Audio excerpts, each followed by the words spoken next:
Kapag naiisip natin ang mais, madalas nating naalala ang mga BBQ sa summer o ang popcorn sa sinehan. Pero higit pa sa pagiging masarap na merienda, ang mais ay isang nutritional powerhouse na may malaking tulong sa iyong kalusugan. Kung narinig mo nang ang mais ay napampataba lang o ka-filler, oras na para malaman ang katotohanan. Narito kung bakit dapat itong maging bahagi ng iyong diet. Pagkain para sa malawakang paningin. Ang mais ay punong-puno ng lutein at zeaxanthin. Hindi lang ito basta fancy words. Ang mga ito ay carotenoids na nagsisilbing parang harang sunglasses sa loob ng iyong mga mata. Tinutulungan nitong protektahan kalaban sa macular degeneration at katarata sa pamamagitan ng pag-filter ng mapaminsalang blue light. Ipanalo para sa iyong tiyan. Ang mais ay kampiyon sa fiber. Nagtataglay ito ng mataas na antas ng insoluble fiber na tumutulong para maging maayos ang iyong pagdumi.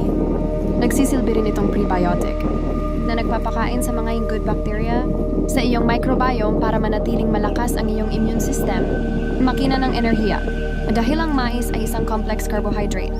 Nagbibigay ito ng tuloy-tuloy na lakas sa halip na biglang taas at bagsak ng enerhiya. Mayaman din ito sa vitamin B1, thiamine, na mahalaga sa paggawa ng kinakain mo para maging a fuel o enerhiya ng iyong utak at mga kalamnan, bida sa kalusugan ng puso. Naglalaman ang mais ng mga antioxidant tulad ng vitamin C at mga minerals gaya ng magnesium at potassium. Iyan mga nutrient na ito ay tumutulong sa pag-manage ng blood pressure at pagbabawas ng oxidative stress na maaaring magdulot ng sakit sa puso.